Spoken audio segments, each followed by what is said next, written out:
You are now watching the Amazing Mets pregame show with your hosts, Rob and CP. Let's go Mets! Let's go Mets! Let's go Mets! Let's go Mets! What's up, Mets fans? Welcome back to the Amazing Mets pregame show right here on both of our channels and on X. And Mets fans, take a deep breath. It was only one game. This is the first series that we have to deal with where one game is not a swing game in a 7-game series. There's a lot more baseball to go. And we got our ace on the mound today. Again, that's not a stamp of a win, but that should breathe out and spill out a little bit more confidence for a team that has proven to bounce back in this postseason after tough losses. So take a deep breath. Let's get this game and head back to Queens 1-1. And it starts with the Amazing Mets pregame show right here today. Chris, how are you doing today? Uh-oh. Hold on, Chris. Something's going on. I don't hear you. Uh-oh. I had myself muted. Can you hear me? Oh, yep, you're good now. I said there's no other place that I would rather be. And obviously, I'm just absolutely fumbling the bag right now, right at the top of the show. So I apologize about that. But there's no other place I'd rather be talking Mets baseball with you and the chat than right here, right now. Yesterday, I want to wipe it clean from my memory bank. We obviously went into the post game. We talked about the Senga decision. It was a rather animated discussion that I think was really important for us to have. I think it was really important, but you know what? That's behind us. It's a new day. You're absolutely right. Our ace is on the mound. And more than just that is that this offense has to figure out how to get through to the Dodgers bullpen. So I'm excited. Again, scared money don't make any money, Rob. You know that. The Mets know that. We all know that, right? And each time the Mets have been knocked down and pushed down throughout this entire season, unlike seasons past, they've gotten right back up. So I'm looking forward to first pitch, man. I wish that we were 30 minutes away instead of an hour and 30 minutes away. That's kind of where my mindset, my mentality is at right now. Yeah, I think you have to put it out of your mind now. And you know what? This team has done a great job with bad losses, and this was our first beatdown of the postseason. And I don't think it's gonna make it worse for us or make us feel like this team is done it by any means. I know the national media, the betting odds, so to speak, are big favorites for the Dodgers and basically saying that the Mets are done. So I guess they haven't watched the postseason. But again, regardless of how you felt about yesterday, me, you, the chat, other Mets fans, about who started yesterday and how they performed, it was a total team effort. And that loss was a total team loss. And, the lineup didn't help the cause. The pitching didn't help the offense. The offense didn't help the pitching. So, this was a game that, nothing went right yesterday. And you have to brush it off quickly. And look, the opportunity is still there for us. The whole goal of the first 2 games on the road in the postseason, especially in a 7-game series, is to win one of those 2 games. That is the goal, regardless of how it happens. And Chris, you talked about the recency bias in the postgame yesterday as the Philadelphia series, the Mets won game 1, lost game 2, and Mets fans act like the series was over, but if it was in reverse, you would have felt a hell of a lot better going back home. Well, the Mets have an opportunity to win game 2, and everybody will feel a hell of a lot better after game 2 if you win it going back home. So the recency bias is there. Doesn't matter how you get there to game 3. As long as you get there 1-1, you should be in pretty good shape because you'll be back having home field advantage. And now you get the next 3 games at home tying the series. So you can look at it in many different ways. But here's a fact. You got your ace on the mound today, right? Your ace is supposed to be the quote-unquote stopper on the mound today for your team. And that's what he has to be. He has to be good. He has to be really good. You just hope that with the 47 bullpen arms that the Dodgers are going to throw today, that the Mets can hit them. Because that is not easy to do, as you've seen them do it against the Padres and shutting them out. And the Mets, what are they I think the Dodgers will have 33 straight innings of scoreless baseball. So, now it's more going to be talked about on the broadcast after every inning the Mets don't score, right? The pressure is going to mount every time they don't score. But you know what they need to do? They need to put some pressure on the pitcher, right? Let Roberts make the mistake. Because yesterday it was an easy game for him. He didn't have to make any move. He didn't have to make a big decision because Flaherty made it for him, right? Let him use his bullpen the way he does not want to, right? Let him take out a pitcher that he didn't want to take out earlier. That's how you use a tremendous amount of bullpen. And if you win today, and we talked about this, Chris, because it's a 7-game series, there's probably going to be at least 2 bullpen games. And what you're doing, at least today, because it's a bullpen game, get to these guys. Let them use as many pitches as possible because it's only going to hurt game 3, game 4, and possibly so on and in the future. So that's what I think the Mets have to do today. They can't lose this game. Is the series over if they do? No. But it's going to be a hell of a lot harder to win 4 out of the next 5 games. And that's the issue that they're going to have. But it's not over, but it'll be a hell of a lot harder when you got Buehler and Yamamoto in the next couple of games. So they got to find a way to win today. And I think we need to give this team a little bit of credit for what they've done in the postseason so far. Again, the recency bias is real, but they've proven it that they can bounce back after a bad loss. And we'll see if they can do that today. Yeah, and just like we talked about, maybe do it in reverse order of the NLDS, right? Where you took game 1 and now you lost game 1. Just bounce back, right? And you still got to be even keel if you win this game. Yes, we're going to be ecstatic, but again, recency bias works both ways in that you can't forget what lost you game 1, right? In terms of any sort of decision making from the top down, the performance of Senga, everything else. So you got to keep an even keel and just remember those at bats. Have them in the back of your head and just try to replicate something different because whatever the Mets bats were doing last night was clearly not working. Jack Flaherty had a breeze of a game, but I agree with you. It starts with Sean Manaea today, right? I believe people are already pointing out in the chat that Sean Manaea has not fared well in his career against the Dodgers. A lot of that ERA and a lot of those starts or appearances were inflated back in 2022 when he was a San Diego Padre.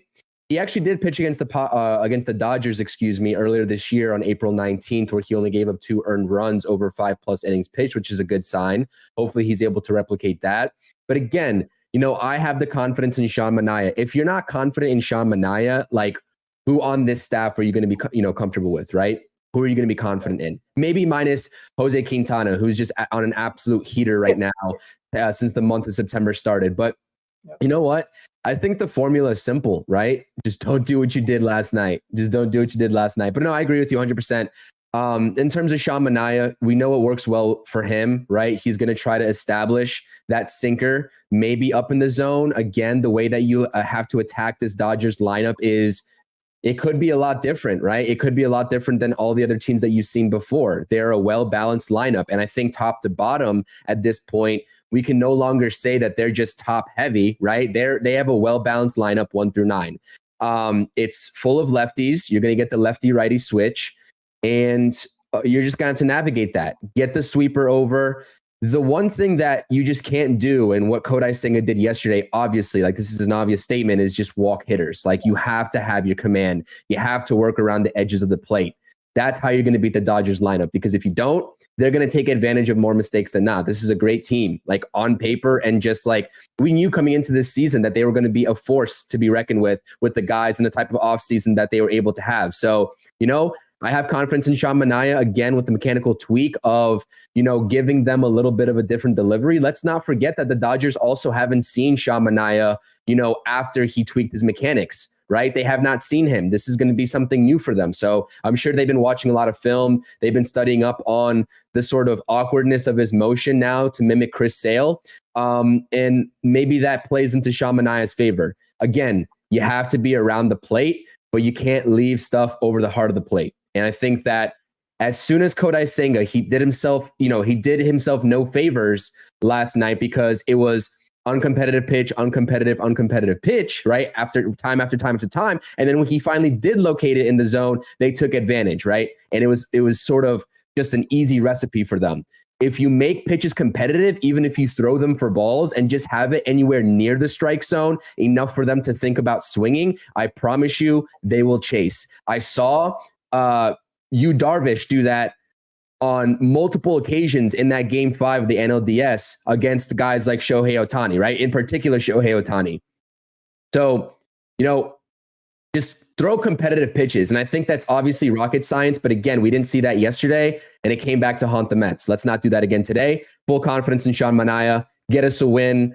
Not get us a win, because you still need the offense to show up. Obviously, we'll talk about this lineup here in just a second. But put us in a good position to win.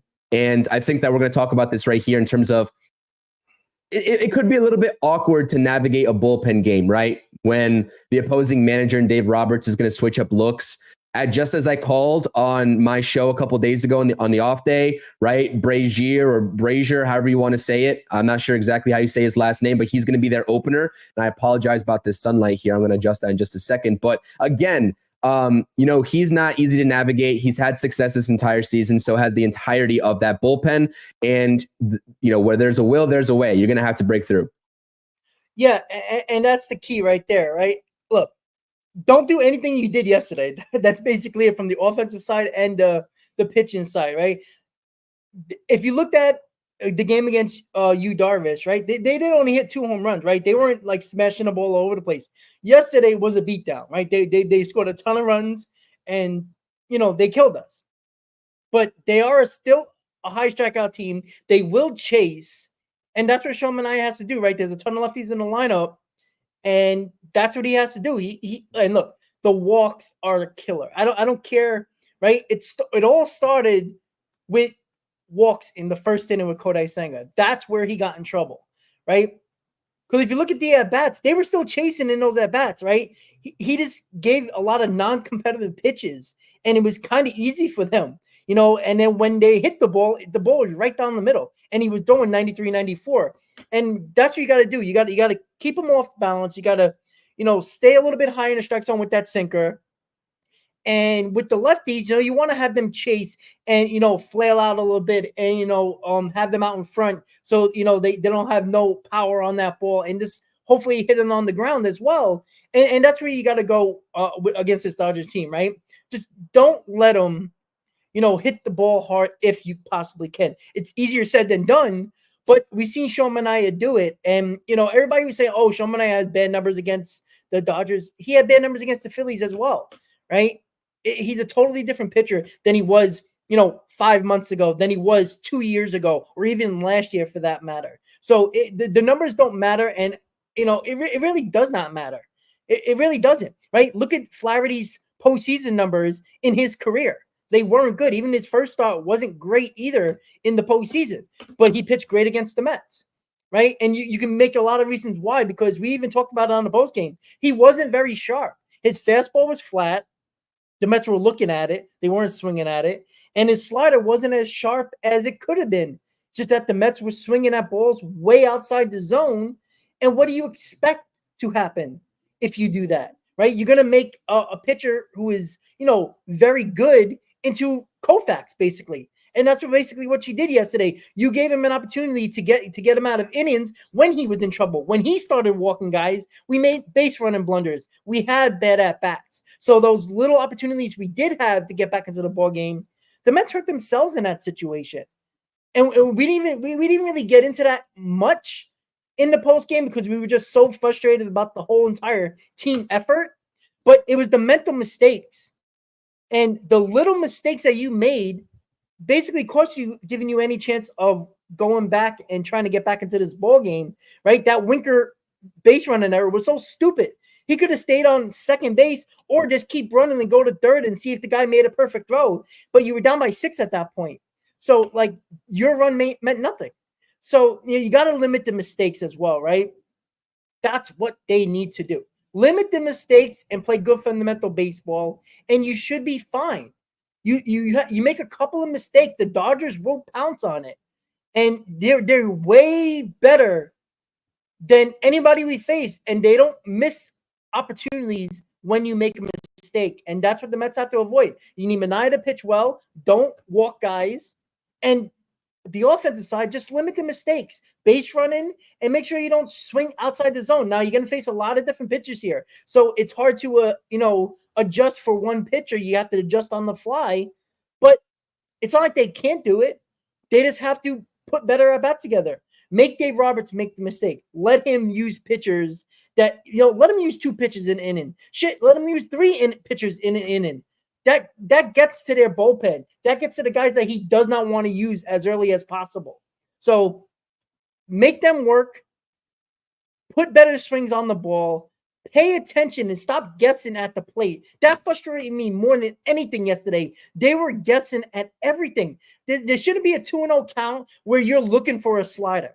If you're looking for a slider, then what are you doing? Like a 2-0 pitch, you should be sitting dead red middle in. If anything else is there, don't swing. You're in the driver's seat there, and you kept on giving him, strikes that he didn't deserve. And that's why the offense looked really bad yesterday, because they were guessing on almost every pitch. And you shouldn't be doing that, especially when your count is in the favor. So the team lost. Just throw it out the window and just play smarter. I think that's all they got to do is play smart. They played a very stupid game yesterday. And that was the first game I seen this postseason where they played not using their heads. And that's why they got embarrassed yesterday. And that's got to change for game 2. Yeah, I agree with you 100%. Before we get into any other things here in this pregame, as always, right, make sure to hit those thumbs up buttons on both of our streams on both channels. This is being streamed to my channel and Rob's channel. We got you all covered with the post-game coverage tonight as well, just like yesterday. And we'll be here. We'll talk about it, win or loss, because that's what we do. Flaherty was absolutely nasty yesterday, right? The knuckle curve and everything else that he was throwing just was a perfect combination to stifle the Mets lineup.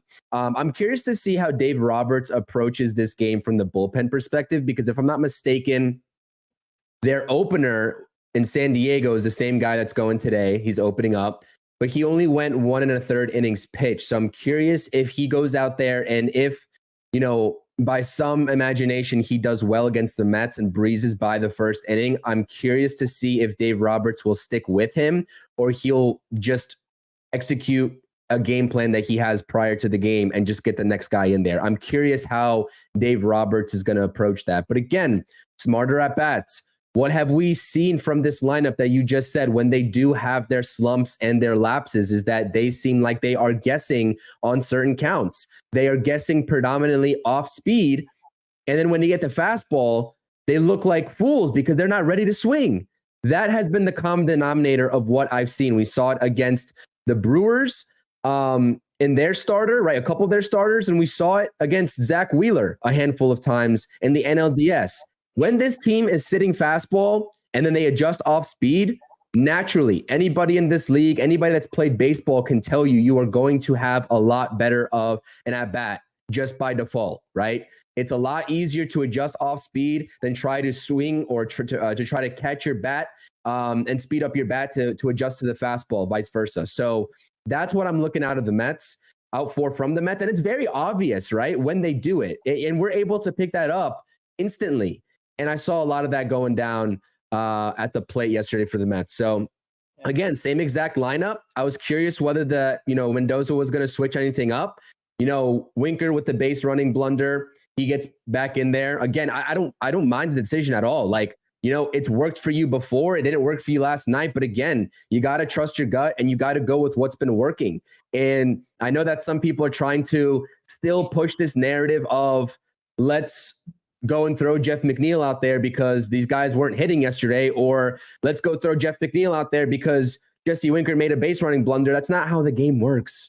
You don't make decisions just based off of that. Now, am I surprised to see a guy like Winker in there, maybe over JD Martinez? Maybe. But again, you knew that they had, right? And they have a plethora of right-handed pitching. They don't really have many lefties. I think minus Anthony Banda now that he is going to be the lone lefty, I believe, now that Vezias is injured and off the roster. So again, you're going to see the lefty and Jesse Winker early and often in this series. And that's exactly what I'm expecting. Maybe if he takes an 0 for tonight, maybe he, sees the bench in game 3. I don't know. But to act shocked that Mendoza threw the same lineup out there, I'm not, certainly. And I don't think it's a poor choice at all. I really don't.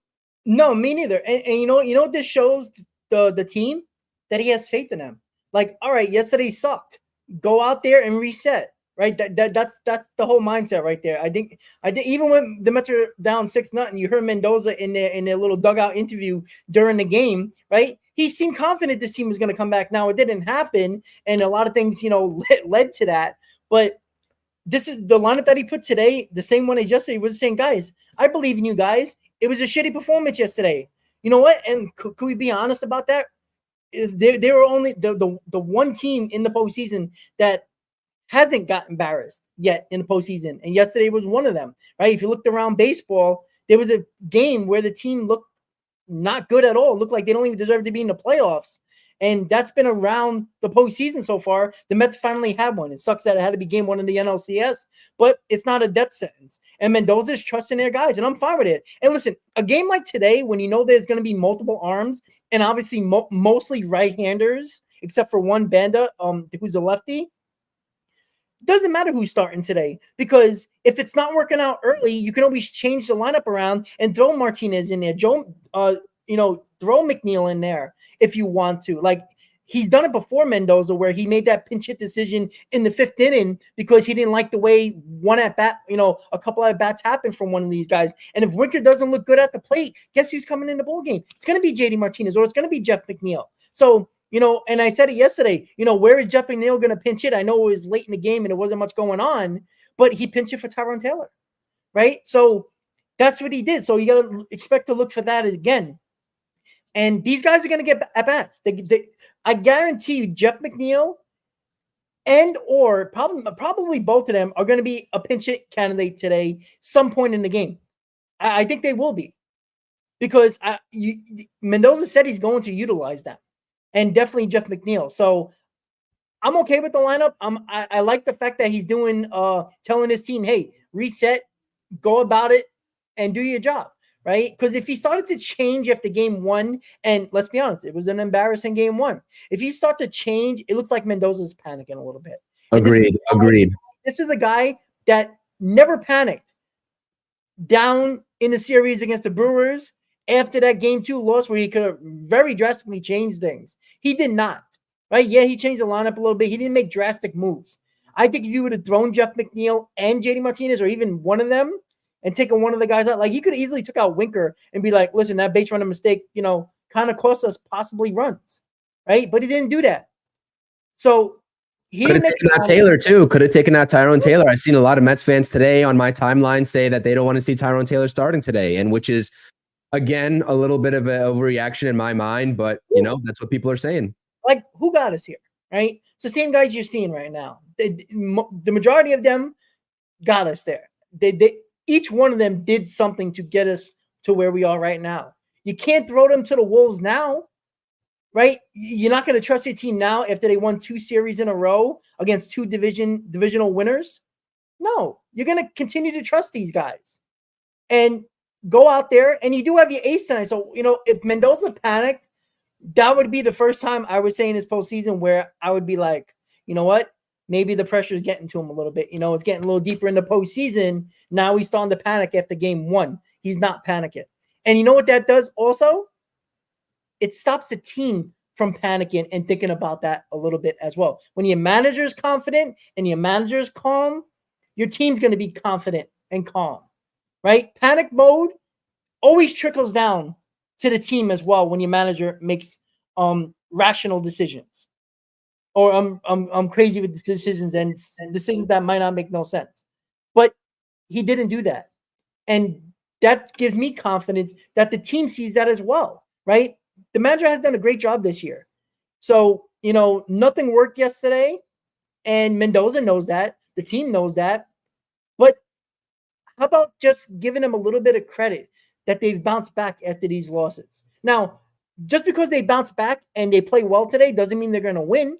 but I want to see better baseball. I want to see better fundamentals. I don't want to see stupid base runner mistakes that could have cost you a big inning. You can't walk guys, right? Fundamental baseball, Chris. Yeah, and again, like right when we said with the Phillies, especially after, game 2 where we dropped that heartbreaker, it's like if you go out there and if you play competent baseball for the most part and you lose to a great team, right? We can live with that. We will live with that and we will assess it as such. But when you go out there and you just look lost, you look like you didn't even know that you had a game, that night, that's something that I think both myself and you, and I don't want to speak for you, but again, I think both of us with the discussion that we had yesterday just simply can't accept. And that's what frustrates us the most. So, and again, I think that I agree with you, trusting in the manager, which is why I was so adamant about my stance on the post game last night about Kodai Senga. I said it going into the game, and I stood by that statement in the post game because, again, you can't, in my eyes, if you don't trust the manager enough to make that sort of decision, then, what are we doing here? But I digress. Again, yesterday is yesterday. It will continue to be yesterday. Today is today. There's a ball game, as our good friend Hector from Washington Heights always says, right? If there's a game to be played, there's a game to be won. And I think that is absolutely spot on.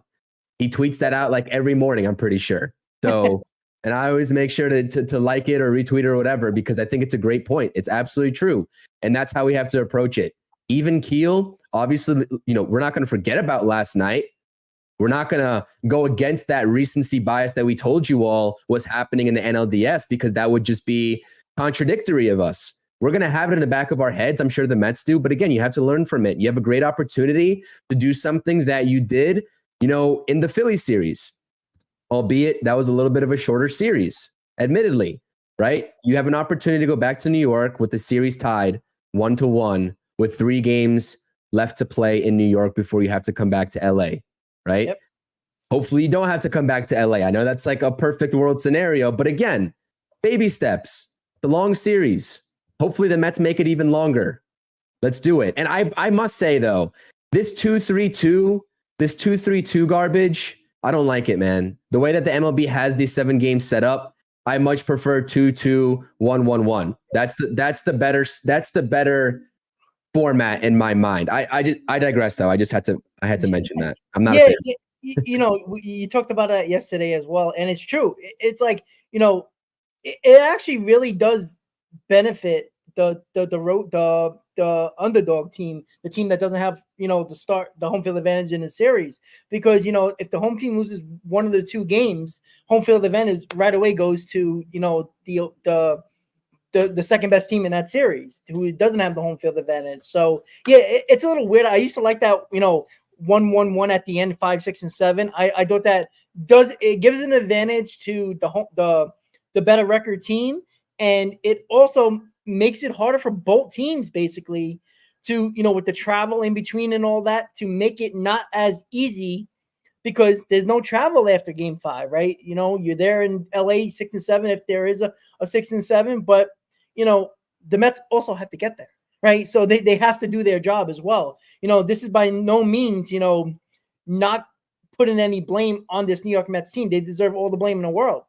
But you know what? We did talk about this, even though we didn't think that it could be an issue, but it ended up being. Was the 3 days off got this offense a little bit cold? Because you saw later in the ball game, right? They started to put better at bats together, even though they didn't score. They put better at bats together. I do wonder that, and I don't think this has anything to do with the pitching, because I think the pitching just didn't do their job. They walked too many people. Besides Senga, everybody else did a decent job. Even David Peterson. If you really look at the innings that he thrown, he gave up a couple of runs, but you seen in between. And after it was like 6-0 later in the ball game, and then it was 9-0. Game was over. But I don't know. It was just a weird way of thinking of this game. Just didn't feel right at all, to be quite honest with you, right? I'm a hell of a lot more excited today than I was yesterday, and I'm not sure why. Maybe the 3 days off kind of like, turned me down a little bit as well, and I can only imagine what it did to the players as well, So I don't know. Maybe I don't want to speak for anybody, but I didn't feel excited about yesterday. I don't know. I even said this to him on the pregame, and I even talked about it, to other people that I was around, right? I didn't feel excited yesterday. and I'm not sure why.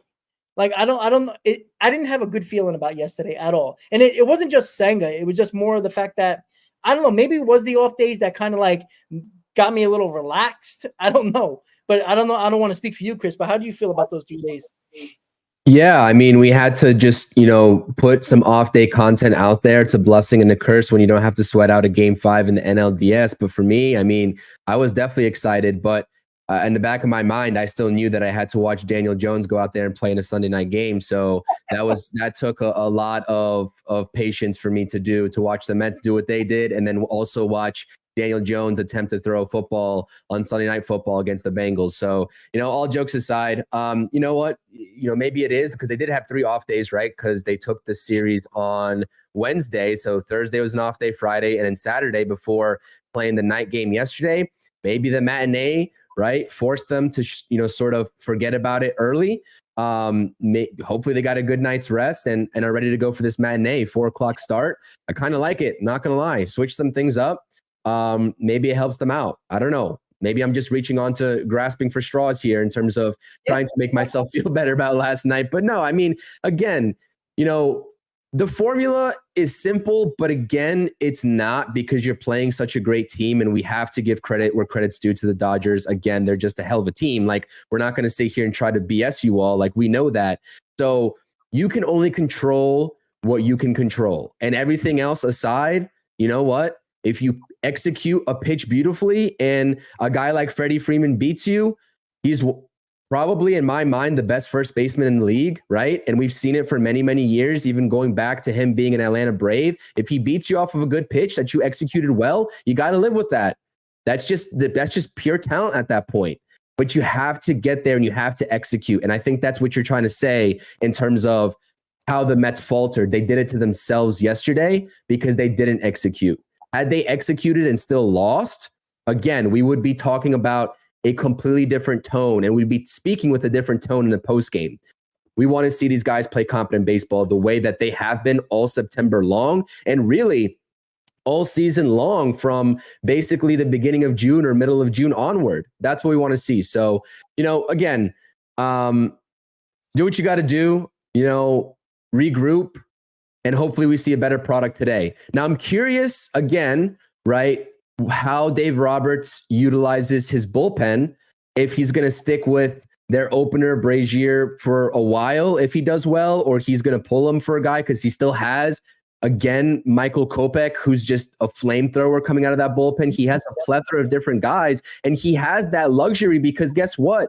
The Mets only were able to get to 2 of their bullpen guys yesterday. One was Daniel Hudson, and the other guy was the guy who replaced Vezzi on the roster. And that was just kind of a throwaway inning for Dave Roberts. He's like, this guy's not going to see any meaningful baseball in this series. So let's just get, out of here and throw that low leverage guy. No disrespect to him, but I don't think he's going to be in any high leverage innings in this series, being that late add-on. But how do you manage the bullpen if you're Carlos Mendoza? You know what I mean? You saw David Peterson, which we knew was going to happen because that was the formula in Kodai Senga's start in Philly in game 1 of the NLDS.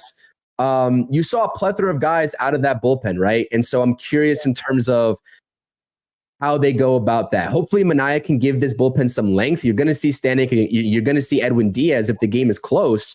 Yeah. So I'm curious, say Manaea goes 5 and you need 2 innings to get to a guy like Ryan Stanek. Like, what do you do if you're Carlos Mendoza? Yeah. I mean, that's the key, right? We know about the Dodger bullpen. They're deadly, right? But you know what? They're also, they did get touch up in this series as well. Just because of the last 2 games, everybody was only talking about the last 2 games as well, right? Or prior to yesterday's game. They're damn good though, right? You can't let it get away from you. But again, it's still not an easy way to go about a ball game, regardless of how good your bullpen is. Because all you need is one guy who doesn't have it tonight, and you score runs on it, and then all of a sudden, Dave Roberts, who is known to make the stupid move, now you got to use different guys than your plan probably wanted to when you're going into the ball game. So that's always a problem. And again, we've seen the Dodgers for years, especially with Dave Roberts, make tremendous amount of managerial mistakes. And I see a couple of Dodger fans in here talking about Manaea's ERA. Again, guys, last year doesn't matter, right? He's a totally different pitcher than what he was even in April when the Dodgers faced us, right? Totally different. And he only gave up 2 runs in that start, right? Look at his pitching and the way he pitched since June, right? He's a totally different pitcher. I mean, he's one of the best pitchers in baseball since that point when he changed his delivery. He's a different pitcher. And that's by no means saying that the Dodgers won't hit him, because they very well could, right? They are damn good. But he is a totally different pitcher. Like the ERA against the Phillies was just as bad, and he dominated the Phillies. So I don't care about season ERAs, because that really doesn't matter. It really doesn't. Did you care about Jack Flaherty having a bad postseason ERA in his career? No. And he didn't pitch great his first time out in the NLDS, but he pitched great yesterday, right? We go crazy about these numbers during the season, last time out. It doesn't matter. It doesn't. All that matters is executing today, and that goes for both teams, right? The Mets didn't execute yesterday. The Mets made mistakes, and the Dodgers capitalized on those mistakes. That's it. That is basically what happened yesterday. The Mets did nothing right, and the Dodgers did basically everything right. That's why it was 9-0, right? If it was somewhat even on the mistake scale, it might have been a closer game. But when one team makes all the mistakes and one team doesn't make any mistakes, well, guess what? You're going to get a game like yesterday, 9-0. That was it. That was the game right there. The Dodgers deserve all the credit in the world because they took advantage of every stupid mistake the Mets made. You walk guys, you're going to get in trouble. You're going to pay, especially against a Dodger team. So that's what we've been talking about this whole pregame. Limit the walks and stop making the stupid mistakes. And especially at the plate, Chris, as I know you're definitely going to bring up again. They got to stop guessing. There's no reason to guess. You should be looking for a pitch and then adjusting on the fly. Why? I don't understand baseball 101. You see this around baseball. It's not just the Mets, but obviously we care about the Mets. So, to think that a 2-0 pitch, and it still kills me. I almost threw my remote at the screen at the TV yesterday, because why on the 2-0 pitch when Jack Flaherty couldn't throw strikes in that one inning, he had a little bit of an issue. You're swinging at a 2-0 slider. That just shows you that you weren't dicking up at the plate there. You should have been looking middle in for a fastball. And if he threw a good slider and it was called a strike, so what? You spin on it. You tip your cap. But it's got to be better fundamentals. You got to limit the mistakes, and you got to have better at bats.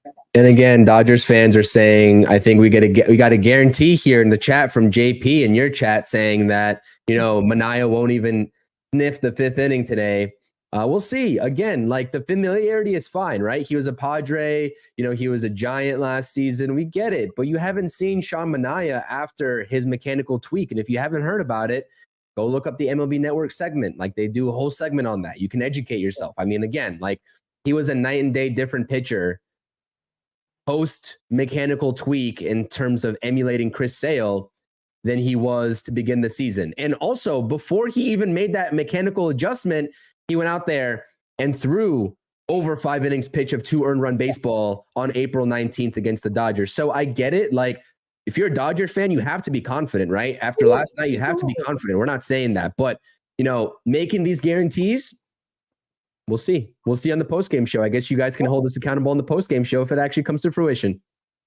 Yeah, I mean, should Dodger fans feel confident? I mean, they are one of the teams that also choked in the playoffs many, many years in a row. And, your bullshit 2020 World Series doesn't mean nothing, right? It doesn't mean nothing to me in 2024. It really doesn't, right? Because I've seen the same Dodger team choke in the playoffs, the same way the Padres have choked in the playoffs for the last couple of seasons, right? This is by no means saying that the Dodgers can't win, but stop acting like you won a series. You're sounding like Philly fans. Like you are. You really, really are. If the game won, be careful what you wish for. Because there will be a lot of Dodger fans, just like there was a lot of Philly fans in the NLDS chats. As soon as they lost, and as soon as they started losing, and it wasn't looking good for them, they were nowhere to be found. Right? It's easy. We're easy pickings. Win or lose. Right? We're here regardless. So we're going to get that nonsense. Right? We're going to get it. And by no means I'm saying Dodger fans shouldn't feel confident, but it's starting to feel like cocky confident than, just, confidence in your team as like a respectable confidence. It's starting to be cocky confidence. And look, if that's the way you roll, that's fine. But remember, keep it 100 when you don't do well either. That's the way I feel.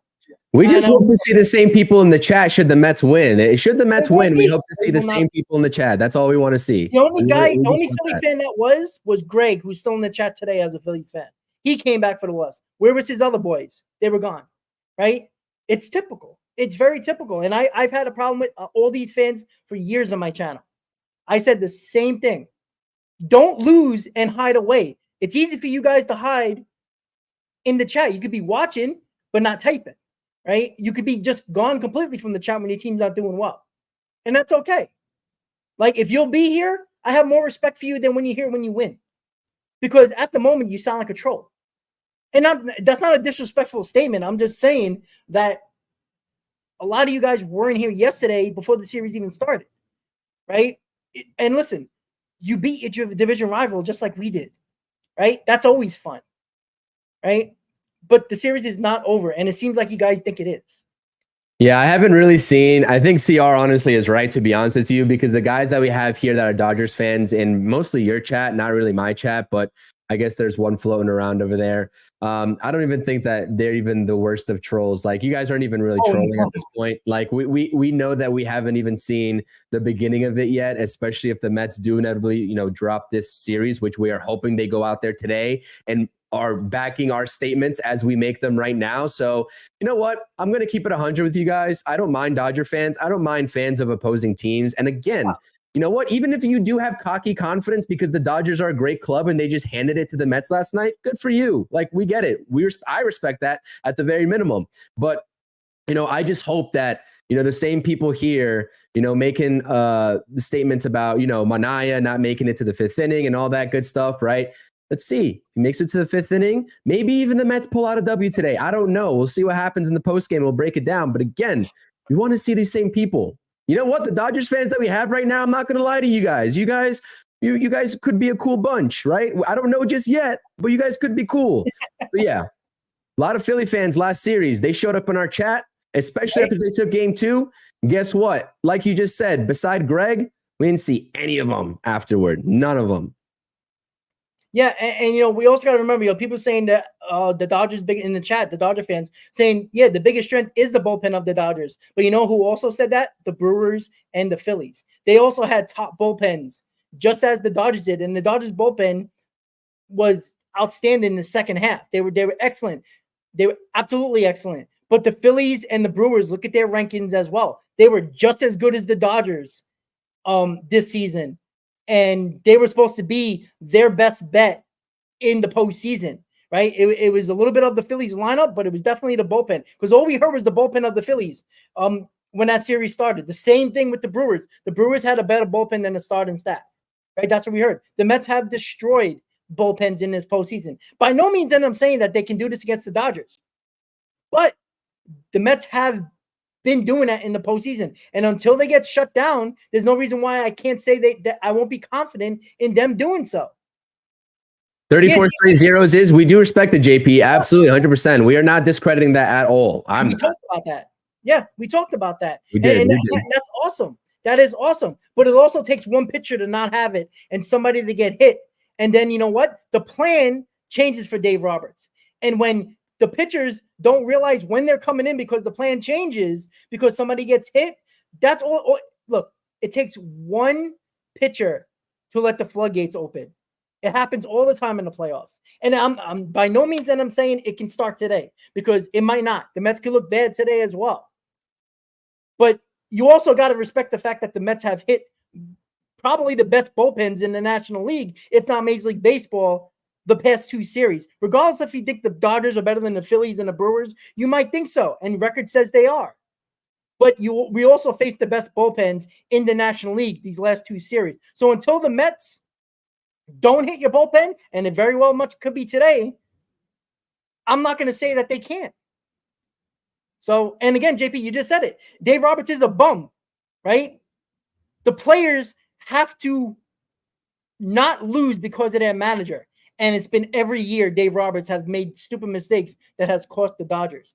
And Ohtani or not, the manager could still cost you games. We've seen it in baseball all the time. And the Dodgers are well known.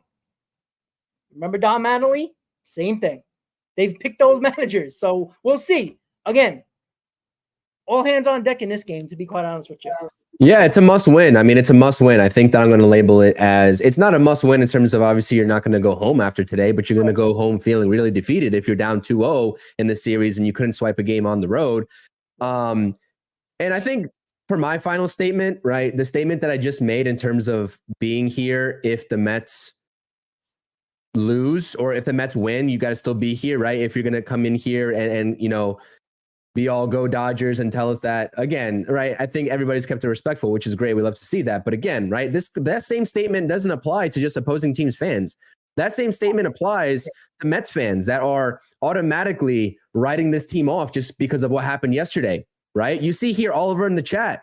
I guess, you know, Oliver had an experience of a Met fan telling him that he's an idiot because, you know, that he thinks that, you know, the Mets can beat the Dodgers, right? It's like, it's your own fan base too, that regardless of win or lose, you know that we're here and we show up after tough losses. We show up after the Mets get spanked. We show up, period. Are we happy about it? No, but we show up because we love this team.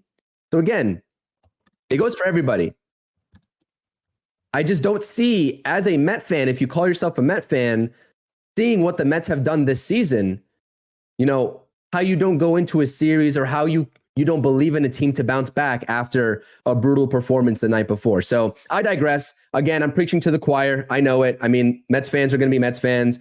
There's always going to be the negative Mets fan out there, which, you know what? I can't really fault them at the end of the day too, because also they've seen their fair share of just painful moments. Absolutely. Agreed. But at the end of the day, I don't think this Mets team right now is unlike probably any team that we've seen before. I'm not going to lie to you. I'm not going to lie to you. They have the character and the makeup and the talent.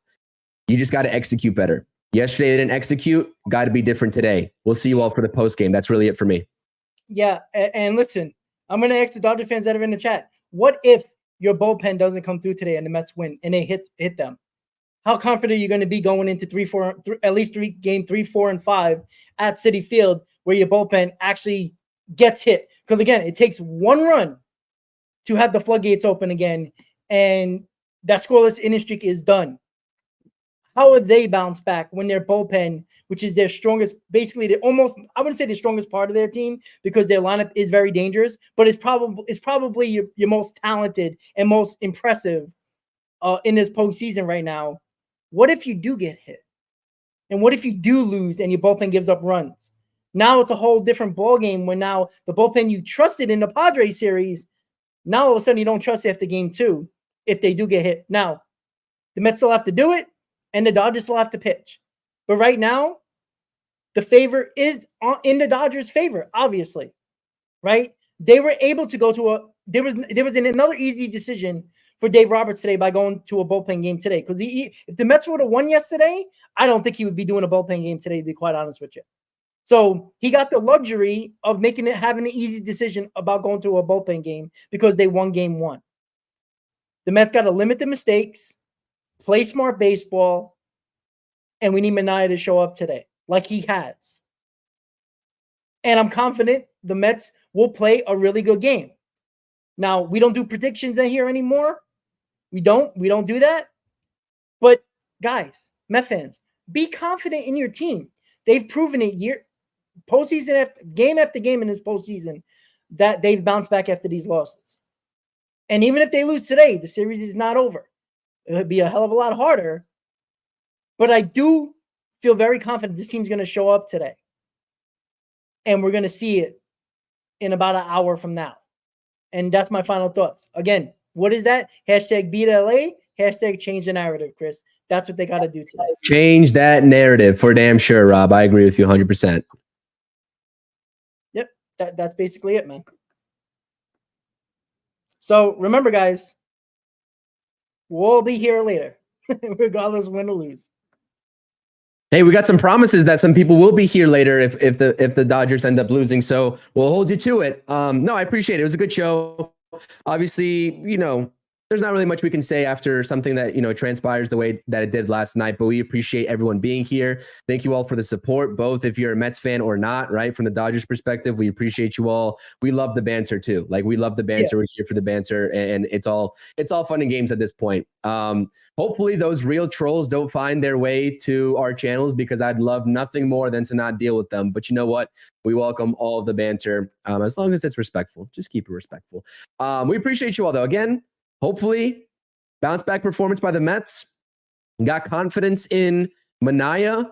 The bats need to stop guessing, get to their bullpen early and often. And I agree, Rob said it the best, right? Again, make Dave Roberts make that decision, that tough decision, whether he should trust his gut and stick with the guy or take the guy out. Because as his track record shows, as you stated many times, right? And even Dodger fans could probably tell, their fan base and us as well, right? They know the best, that he's not really great at making those tough decisions, and he's proven that. So make him do it. Let's go Mets. Catch you all in the post game. We'll be live. Absolutely. Let's go Mets, guys. We'll see you in the post game and see if we're talking about the Mets win. See you later, guys.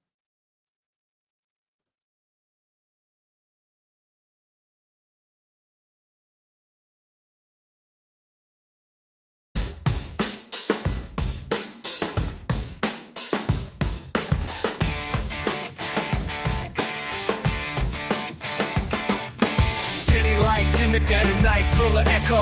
Concrete jungle, trees bust to grow. Mets in the air, chase glory, no fear. Broken backs, the heart steer clear. OMG, the chaos, what a scene. Streets buzzing like a machine. Grimace from the shadows, chills on my spine. Past haunts, the future shine. Comebacks in the night, keep dreams alive. Fighting tooth and nail just to survive.